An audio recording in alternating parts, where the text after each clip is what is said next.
Sushie is literally Parakarry but better. Call that a cheap jab, but I think it's true. And now, I'm gonna show you why. The first battle of note is against Red and Blue Goomba. Without the Lucky Star, Sushie predictably has 0 action commands to use. Fortunately, she doesn't need them, nor does she have to grind that much. At its weakest, Squirt still does 3 damage. By no means is it a lot, but being able to KO Blue Goomba faster means that we're taking less damage in the long run. And that's a huge deal if you don't want to be reliant too much on close call. With only 3 HP left, we were victorious. And predictably, the same would happen versus the Goomba King. Something interesting I learned is that you can't use Squirt on the tree. Does it really matter? No, not really. Belly Flop still works just fine, and that's all we need to KO the Red and Blue Goomba in the first turn. Also saying in advance, but if I say Body Slam and not Belly Flop by accident, it's because I think about Flurry's Body Slam, which functionally looks identical to Sushie's Belly Flop. I'm not the only person to make that mistake, right? Right? I hope not. Some Belly Flops and a Squirt later, and the Goomba King is really all wet now. This Goom boss got squashed. And things only get better for us once we get access to our Lucky Star. Now, if we could just get a volunteer from the audience. Master Koopa, perfect! You'll do just fine. Sushie's Belly Flop is actually rather meaty this early out in the game. A whopping 3 damage is nothing to scoff at, and Squirt does 5. For context, Sushie's Belly Flop does as much damage as Mario's Power Jump can do, you know, the badge attack, before getting to this point in the prologue. That is a big deal. Though interestingly enough, Sushie's Belly Flop can't seem to ground enemies that are airborne. This might be a problem later. But that's then and this is now. Now let's focus on Chapter 1's fights, starting with the Fuzzies. Sushie's Belly Flop takes no prisoners. 1 good hit and they get 1 hit KO'd. But let's be real here, this is the easy stuff.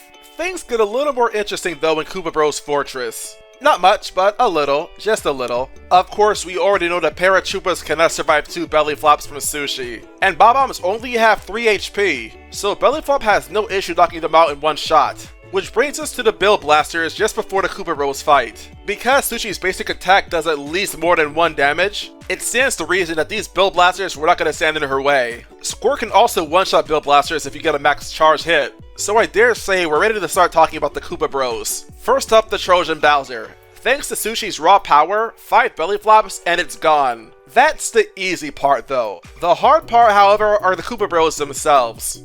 Because of how this fight was designed, I have Mario use a Thunderbolt to knock them down in a single turn. With my Thunderbolt used up, Sushie has only 3 turns to win before it's too late. 2 of the Koopa Bros are one-shot by Squirt, but there are still 2 left to KO. And Squirt would not cut it because they have 5 HP max and 1 defense. Meanwhile, Squirt does 5 damage, so there's only 1 chance we have to win this fight. Namely using Belly Flop and just hoping to God that it actually flips them over. And fortunately for Sushie, it works. Meaning she's now able to take her time and knock out that Koopa Bro and then finish them off for good. She did need Mario's interference here, so Sushie can't receive credit for winning this all by herself. But Mario didn't do any damage, so I think it's fair game all the same. Really, since there's only 1 Thunderbolt available right now, I think it's a fair exception to make. And besides, the Koopa Bros are a really bad bottleneck for most partners in this challenge. I mean, yeah, it does prove that you can't beat the entirety of this game with only Sushie. But this video is about how many of the bosses can you beat all by yourself, not if you can beat the whole game, because of course you can't. Onward the Junior Troopa. Yeah, he has defense, but that doesn't really matter for anything. Both Belly Flop and Squirt do damage, and he doesn't have that much HP whereas Mario can't survive. So after a few turns, we're able to very easily win this. This leads us into Chapter 2 though. Buzzar is here, but we're not going to fight her quite yet. I want to rank up Sushie with the Super Block nearby the Oasis. In addition to having her attacks hit a little bit harder, she also gets a new move called Water Block. What Water Block does is it increases Mario's defense by 1 point. It's not much, but it is something, so why the heck not, I'll take it. Next up, Buzzar. Most of this fight was using Squirt. It does 6 damage at super rank and Buzzar only has 40 HP. After 6 squirts, she had 4 HP left, and a Body Slam did 4 damage. Such a clean fight, I could guarantee you that Cappy would eat off the plate. Now if you turn on your left and you head a little bit towards the desert, we find ourselves into Dry Ruins. There are a couple of mandatory fights, so let's talk about them. First up, the Pokemummy Trap. Unfortunately, Body Slam here is completely useless because A, the Pokemummies are spiky, and B, the swoops are on the ceiling and she can't reach them. Now, this isn't the worst situation in the world because after all, we do have Squirt, but it is kind of unfortunate we have to use as much FP as we did. Everything else in Chapter 2 though was pretty smooth sailing. Stone Chomps still have any properties that make them difficult to attack with belly flops, so a few of those will knock them out with no problem. And this soon leads us into the fight with Tusken Koopa. This boss was a cakewalk. As long as you don't screw up any of your squirts, you can easily beat Tusken Koopa in like 5 turns. Squirt is just very powerful, and we have plenty of FP to abuse it. And none of his magic is really threatening to me either because, well, I can guard it. Chapter 2 is all but complete. And let me tell you, the water from this point forward is still pretty calm. Chapter 3 has 2 important fights, Junior Troopa and Tubba Blubba's Heart. But before talking about either of those two, let's get some life shrooms. I mean, what else is Mario going to do, you know what I'm saying? So Junior Troopa was kind of a no-brainer. I squirt, he kicks, I squirt, he kicks, you know the drill. I mean, yeah, 1 or 2 live streamers did have to be used, but if Sushie can win, am I right? After a few more body slams to win the fight, it was a W for me, and then L for him. Some time passed, and we got to the heart of this issue eventually. That being Tubba Blubba's Heart. There really was not much I could have done about this. Really, all I could do was squirt, belly flop, and then just so on and so forth until the heart gave up. I don't know, I just haven't felt that much variety in this run compared to my Parakarry video. It feels like a lot of what I'm saying is just retreading old ground with Parakarry, honestly. But hey, it saves me thinking. And that's for the, I guess, living corpse of Tubba Blubba. Well, a few belly flops and boom, he's done. Chapter 3 just felt a little too familiar, I guess. Probably why in Chapter 4 I started changing stuff up. My first target was Blooper. Instead of just spamming attacks on the thing, I used Water Block a few times. Since Blooper's damage output is actually pretty bad this late in the game, I'm able to make it so that Mario takes 0 damage every turn. I mean, it's nothing special, but hey, I want to have something to differentiate this video from my Parakarry one, because I'm still not interested in fighting Anti-Guy, and I can guarantee you nothing will really change as I have Sushie fight against Big Lantern Ghost. Since the arena is too dark to be able to see the ghost, we have to attack the lantern first. Unfortunately, it's not enough to attack the lantern just once, you have to attack it twice. And by the time the room is actually bright enough to see the Big Lantern Ghost, well, the Big Lantern Ghost will just blow it out, and you can't see him anymore. There's only a 1-turn cooldown also, so you flat out cannot win unless you're like Goombario or Bo. It really sucks. Though at least, Sushie doesn't have very many issues with General Guy. Especially since by now I have Defend Plus, and the Shy Squad is completely harmless to Mario. I mean, I could have used Water Block, but let's be real here, I want to be able to do more damage in less time. Not take less damage in more time. Though I found that General Guy was not shy about using that light bulb to attack me. But no matter, I have plenty of life shrooms, so I'm not in any real danger at all. And Belly Flop still does mostly fine. The fight still took longer than I would have liked, but hey, you know, beggars can't be choosers. Chapter 4, Down and Out. Though deep down, I'm hoping by Chapter 5 that this run becomes a little more distinct. Before that though, we have Fuzz to beat the fight, which unfortunately, Sushie cannot do at all. In an arena this dark, it really is like being as blind as a bat. Apologies to my more batty viewers. But yeah, we can't even encounter Fuzz to beat in this darkness, let alone actually fight him. But hey, it can only go up from here. Pop quiz. Which chapters can be completed by only one of your 8 partners? Especially considering the fact that Chapter 5 is Sushie's chapter. Of course, ambushes and future piranhas are no issue at all. They're grounded, they have no resistances like being spiky or being airborne or being on the ceiling, none of that. And even if they did, Sushie could still squirt them. However, deep into Jade Jungle, it's here where we find some issues. Yeah, we have 3 future piranhas, but we also have a very particular enemy that's going to be kind of dangerous to worry about. And that's the White Magic Koopa. These guys can be very infamous in this challenge because they can heal HP on their allies and on themselves. And Sushie doesn't really have very many options to overpower them either. For context, White Magic Koopas have 11 HP, they can restore 5 HP to themselves, and Sushie's Squirt does 6. Which in reality means you cannot afford to let up at all when you're attacking the White Magic Koopa. Every turn, little by little, you're doing 1 more damage point to them, all the way until they have only 6 HP left where 1 more squirt can KO. With my stats as of now, it's possible, but only barely. Then Sushie takes out the future piranhas 1 by 1. The fight does take quite a while, but at least it's possible, and RNG can't force Sushie to outright lose either. But now, this is where Sushie truly comes into her own. As shortly afterwards, we're able to get our Ultra Stone from Raphael the Raven, which means we can rank up Sushie to Ultra rank. And in doing so, she learns the move Tidal Wave. Now, I'm a total amateur when it comes to Paper Mario 64, and as such, I am really bad with this move. But the potential damage that Tidal Wave can afford you if you are really good at using this move is absolutely ridiculous. If you're competent, you can do like 6 damage per use of this move. But if you're really good like say JDAcer or Gamer for Fun, you can do upwards of 10 damage, if not more. And believe it or not, there's at least one boss fight in this game that is required for you to know how to use this move that well to be able to win.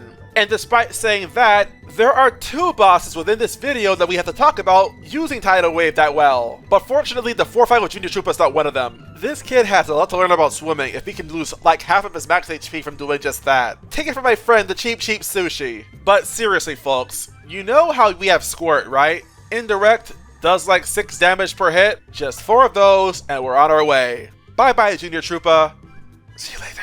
Before venturing deep into the volcano and fighting Lava Piranha, let's try fighting Electro Blooper first. Now, because we have to surf to Electro Blooper, we already have Sushie out for this fight. Every other partner though, well, we have to use our first turn to switch to that partner. Not like it really matters though, because Electro Blooper is really easy. Nothing really special here, just spam your Squirt, maybe sometimes use Body Slam, and you're gonna win this in no time. Though I was dead set on practicing Tidal Wave. And let me tell you, I'm gonna need to practice. Lava Piranha basically served the same purpose too. Like, I talked more about the fight itself, but Sushie's water specifically can douse the fires of Lava Piranha. There is no strategy to talk about here. And yeah, I need a lot of freaking work. Like, if I'll be honest, most of Chapter 5 and Chapter 6 was just been practicing Tidal Wave. Because for all this time, I was just thinking about Kenshi Koopa and just how good I have to get at this one move to be able to win without using Happy Flower. Because otherwise, there's simply nothing to say about Chapter 6 that can't be said for Parakarry already. The Monty modes, of course, were very easy for every partner to beat, especially Sushie who has Tidal Wave. And the same can be said for Super Blooper too. Most of what Sushie did here was use Squirt against her. And whenever the Blooper babies were around, I tried Tidal Wave, but again, I keep messing up. Like, tell me in the comments, what's your average for using Tidal Wave with Sushie?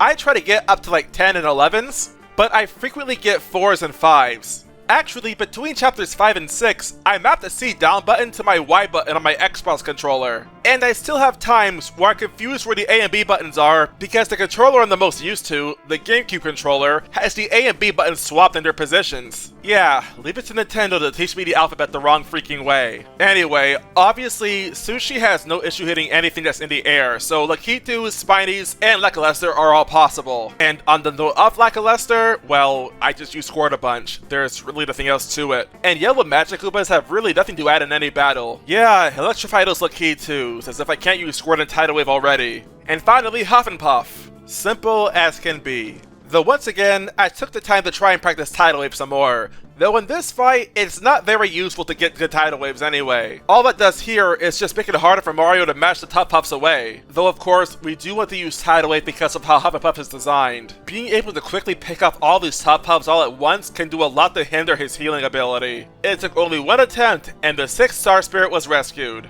Before looking into Chapter 7 though, there's a couple of fights to look at. First is Anti-Guy, which once again I mostly use for practicing my Tidal Wave.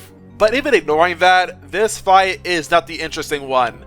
I'm more interested in Chapter 8's Anti-Guy unit instead. There we have to fight 3 Anti-Guys all at once, and that should be a lot more hard than this. Which I think is a safe bet by the fact that I'm using this to experiment, not really trying to fight. Though even with practice, I have my limits. And I chose to impose those limits while I was in the dojo. Chan, Lee, and the first 2 Master fights were easy peasy. Master 3 though was the only fight I think is really worth looking at. And you know, if I was confident in myself, yeah, I would try using Tidal Wave here. But I'm not foolish. I may be reckless, sometimes bold, but not foolish. I am naive though. For Master 3, I only just use Squirt. It's strong, it's reliable, and it gets the job done. A few good blocks here or there at the start of a turn where I use a Life Shroom, and there just was never any doubt. Leave it to Sushie to both be a gold medalist partner and swimmer, and be a graduate with her own diploma as well. Hey, sorry to interrupt, but if you're interested in more Paper Mario challenges, I have a series of TTYD solo runs as well. If you're interested, check them out after this video is over. Now how about Chapter 7? We meet the mayor of Shiver City who for some reason Sushie wanted to nap with. And then there was Junior Troopa. My go-to move, of course, was just using Tidal Wave. I wasn't very good at it, but it got the job done all the same. Little by little though, I feel myself getting better and better with this move. And yeah, Junior Troopa's attack power is really freaking high. Like it's chapter 7, he has 8 attack power, that's ridiculous. But it's his only attack and we have such good defenses right now that it really doesn't matter. Then there was Monstar, which I can say just about the same thing for Junior Troopa. Once again, I'm practicing using my Tidal Wave. Couldn't practice for long though, only 20 HP, 1 attack power, no defense, not a very strong boss, especially when you have Defend Plus equipped. I'd say we're about halfway through chapter 7 by now, and while adventuring through the Crystal Palace, I find a very important badge for later. And by later, I mean like right now, it's P down D up. This badge decreases the power of Mario's moves by 1, but it also reduces the damage he takes by 1 as well. In a challenge like this, it's basically Defend Plus but 4 BP cheaper, which is really freaking convenient for the fight with Kenshi Koopa. In Paper Mario 64, you have a maximum of only 30 BP. That fits 2 Flower Sabers, 3 FP Pluses, that's already 21 BP. Alongside Last Stand, which believe it or not is needed for this fight, P down D up, and 2 damage dodges. If you couldn't tell, we can't afford to equip Peekaboo. So throughout this fight, I had to rely on using my FP counter to tell where Kenshi's HP was. This is a fight that plagues a lot of partners. Speaking specifically for Sushie, this is the most difficult fight in the entire game for her. Kenshi Koopa has 70 max HP, a whopping 6 defense, and if he tries to jump on Mario's head, 10 attack power. That is massive. But going back to that defense, 6 points. Sushi's Squirt does only 1 damage at maximum power. Ordinarily, the only way you'd be able to win this fight is through using Happy Flower and getting lucky. At least, that's the case for bombetting Parakarry. Sushie, however, has this move called Tidal Wave. You know, the move I've been trying to practice with throughout most of Chapter 5 and the entirety of Chapter 6. This is where all that practice was supposed to go. To make any real progress in this fight, you have to do at least 11 inputs on Tidal Wave to do more damage than it costs FP to use the move. And yes, this is technically RNG, but more than that, it's about just how well you as a player can react to how fast the buttons come up. In theory, if you were to get really good at Tidal Wave, you can dish out a lot of damage even despite Kenshi's massive defense stat. But at the same time, you don't want to do too much damage either. Now, I've never had this happen. The most I was able to get was 13 inputs. But getting even 1 input above that will actually crash the game on certain emulators and on the console. Though in reality, you don't need that many more inputs over 13 anyways. 13 inputs allows you to do 7 damage for 4 FP, which is already incredible. That being said, you have to do at least 5 damage more than you have FP remaining to survive this fight. And if you do manage that, then you have to survive upwards of 50 plus turns, doing nothing but squirt for 1 damage per hit, to slowly and eventually KO Kenshi Koopa. This is agony, because while you're trying to chip him down, he hits like a freaking freight train. The damage that Kenshi can do to you is absolutely mental, and if you lose concentration, it's also possible that Sushie gets knocked out of commission for a few turns too. Say, you know that old saying about trying to squeeze water out of a rock? Well, it just ain't that easy to put the water in the rock either. Sushie can win, eventually, but I promise you, it is not something you want to do in your spare time. And yet, this is not even the only time we have to use Tidal Wave this often, but more on that later. Oh, and the fights in the Crystal Palace were pretty easy too. The 3 different Magic Koopas were kind of annoying, but they weren't really that bad. Invisibility lasts a couple of turns, but that's really it. The White Magic Koopa just cannot heal that fast either. Like in Chapter 5, Sushie could just barely beat out its healing, but in Chapter 7, we have Tidal Wave now, which actually forces the White Magic Koopa to change its priorities. And the 3 HP group heal is just laughable at this point in the game. And their Green Magic Koopa's defense boosting is just way too slow, so a few Tidal Waves is plenty to win this. There's also duplicates to fight, and there is an encounter with them that leads you to fight 4 all at once. So we'll talk about this now, because in Chapter 8, we have to fight these types of enemies again later on anyway. But Sushie has no notable characteristics being attacked, so just a few Tidal Waves, and there she goes. Or well, there they all go. The duplicates all really don't have a gender as far as I'm aware. And now all that's left is the Crystal King. Since by now I beat Kenshi Koopa, I just take it easy by using Squirt. It does plenty of damage, and I don't trust myself to use Tidal Wave right now anyway. I do try Tidal Wave though when the illusions come out because I hate guessing games. And that sums it all up. I talk about the attacks the Crystal King has, but we have plenty of defense and we have life shrooms. So forgive me for not knowing the definition of the word danger. And not much time later, the Crystal King is defeated and we get our 7th star spirit. And with them all rescued, we can now begin Chapter 8. So let's hop into it. The first fight of note is against 3 Koopa Trolls and 1 Magic Koopa. Safe to say, Tidal Wave once again will be very useful here. Granted, I did have some sour spells with this move, but once I got around to really getting warmed up, I was doing much better with the move. If only I could have gotten better at a time where it actually would have mattered. But hey, better late than never. I don't actually believe that, I believe better never late, but you get the idea. And a fair bit later, we fight the Anti-Guy unit. Once again, I use Tidal Wave a lot here. The potential ridiculously high damage would still outweigh the risk of getting a really bad Tidal Wave when Squirt does almost nothing compared to how much damage Tidal Wave does to literally everyone. Also, funny enough, if I end the turn in danger, it's actually worth the time to use Water Block here instead if using just another Tidal Wave. Because with Mario's defense it is, if an Anti-Guy goes for like a Ram attack instead of an Acro Jump, blocking makes him do 0 damage. So though Sushie isn't the best here, that would actually go to Kooper, she does do pretty well for herself, and that deserves some accommodation. But more impressive than that is the fact that she is one of 2 partners that can reliably beat Junior Troopa no matter what. Though you wouldn't be able to tell that by how I was able to use Tidal Wave in this fight. And it's a shame because in the fight with the Anti-Guy unit, my Tidal Waves were actually really powerful. Early on in the fight, Body Slam would work just fine here, though because I can, I just use Squirt because it does plenty of damage in very little time. Not to mention my Flower Savers made it only 1 FP. And good thing too, because with that spike atop of Junior Troopa's head, I can't use anything else but Squirt and Tidal Wave anyway. But then we get to phase 3, where Junior Troopa can cast magic. And the funny thing is that in theory, if you consistently got 13 input Tidal Waves, you do 11 damage per hit. Meanwhile, Junior Troopa can only heal 10 HP at most. And though yes, it is very difficult to get good Tidal Waves out consistently, as I've demonstrated here because I very often didn't get that high, it's still important to recognize that the RNG involved in Tidal Wave is still entirely within the control of the player. It's reacting to it that's the problem.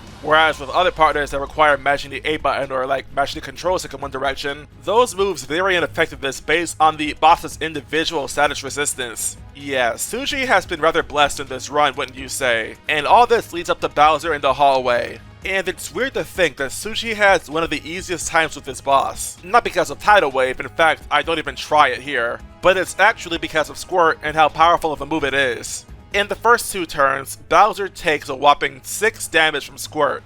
Quite a lot when he has only 50 HP and he's not going to be healing himself either. The reason he's not going to be healing himself is because when he heals himself is dependent on a percentage difference between Bowser's HP and Mario's HP. And with how much damage Mario takes from Bowser, his HP will basically always be lower than Bowser's. At least until Bowser's HP gets really low, but by then, there is again 0 chance for him to heal himself. Because the percentage difference is still not nearly high enough for Bowser to actually trigger his heal. And good thing too, because Bowser's Fire Breath is gnarly. In 1 hit, that can take you from 10 HP to 0. Which is also great because oftentimes Bowser uses it multiple times in a row.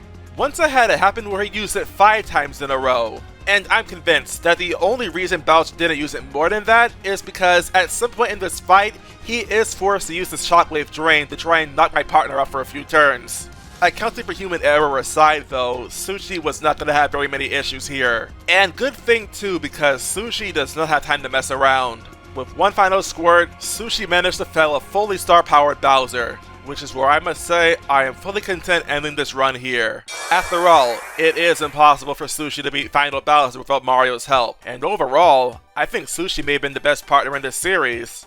But let's get a more affirmative answer. How did Sushie do? Assuming my math is correct, Sushie's ending score is 30 points.